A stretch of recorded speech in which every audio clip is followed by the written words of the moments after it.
हमको गर्व से यह बात कहना चाहिए कि हम राहुल गांधी के सिपाही हैं, क्योंकि राहुल गांधी ने कहा है डरो मत, और उनको डरने की जरूरत नहीं है जो किसी के खिलाफ गलत नहीं किए हैं। उनको डरने की जरूरत नहीं है जो झूठ बोलते हैं। जो झूठ बोलते हैं वो डरें, जो सत्य पे चलते हैं उनको डरने की जरूरत नहीं है। एक निडर सिपाही की तरह जिस तरह से माननीय राहुल गांधी जी विपक्ष की मुखर आवाज बने हैं, उस आवाज को हमको घर घर पहुंचाना होगा। और इस देश की जो बुनियाद है, भारत की जो बुनियाद है, वो इस देश की संविधान की प्रस्तावना में लिखा हुआ है। उस प्रस्तावना को हमको घर घर लेकर के जाना पड़ेगा। कई बार कार्यकर्ता आकर के हमसे सवाल पूछते हैं कि हमको वैचारिक कार्यकर्ता नहीं मिल रहा है। साहब, गांधीवादी एक तरीका है कि सत्य को किसी गवाही की जरूरत नहीं होती है, और गांधीवादी तरीका यह होता है कि आपको बोलने की जरूरत नहीं है, एक्शन ही आपका कम्युनिकेशन होना चाहिए। आपके एक्शन में वो सारी बातें दिखनी चाहिए। एक बात कहिए कि मैं बहुत महंगा शर्ट पहन करके, मोटा मोटा सोना का सिकड़ी पहन करके, 5 करोड़ का गाड़ी लेकर के आपके पास आऊं और मंच पे खड़ा होकर के गरीबी पे भाषण दूं, आप हम पे भरोसा कीजिएगा?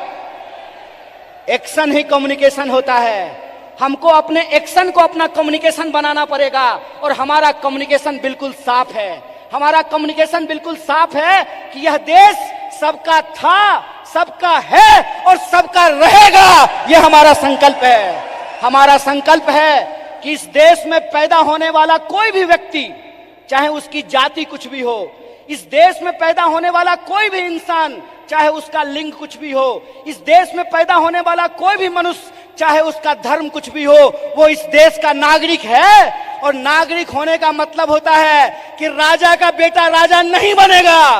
लोकतंत्र में वोट से तय होगा कि हमारा शासक कौन बनेगा।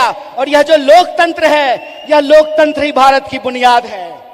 यह लोकतंत्र ही भारत की बुनियाद है। और इसी लोकतंत्र को बचाने का काम यूथ कांग्रेस के एक एक कार्यकर्ताओं को करना पड़ेगा।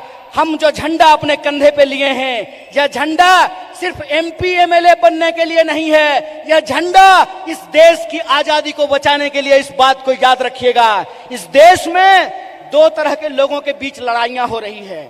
इस मुल्क में 2 तरह के लोग हैं। एक वो लोग हैं जो नफरत फैलाते हैं, एक वो लोग हैं जो इंसान को आपस में बांटते हैं, एक वो लोग हैं जो ऊंच नीच करते हैं, एक वो लोग हैं जो इंसान को लड़ा करके इस देश की शक्ति को कमजोर करते हैं। एक हम वो लोग हैं जो नफरत के खिलाफ हमको मोहब्बत की आवाज को बुलंद करना पड़ेगा।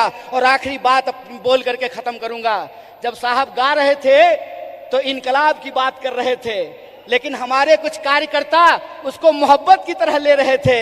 तो आखिरी बात बोल करके खत्म करूंगा कि जो नौजवान इश्क नहीं करता वो इनकलाब भी नहीं कर सकता है। जो इंसान मोहब्बत नहीं कर सकता वो परिवर्तन भी नहीं कर सकता है। हम इश्क करेंगे, नफरत को हराएंगे, संविधान की आवाज को बुलंद करके इनकलाब लेकर के आएंगे। और हम उस रास्ते पे चलेंगे जिस रास्ते पे महात्मा गांधी ने चला और एकता का संदेश दिया। हम उस रास्ते पे चलेंगे जिस पर पंडित जवाहरलाल नेहरू ने चला और साहस का परिचय दिया। हम उस रास्ते पर चलेंगे जिस पर डॉक्टर बाबा साहब भीमराव अंबेडकर चले और समानता का बात किया। हम भगत सिंह के वासी हैं, हम भगत सिंह के वासिंदे हैं, हम भगत सिंह के वारिस हैं। हमको भगत सिंह के सपनों का देश बनाना है, गांधी के रास्ते पे चलना है और अंबेडकर के विचारों को आगे लेकर के जाना है। इसी आशा और विश्वास के साथ कि भारत की बुनियाद इंडिया में है और इंडिया की जो शक्ति है उसको हमको जोड़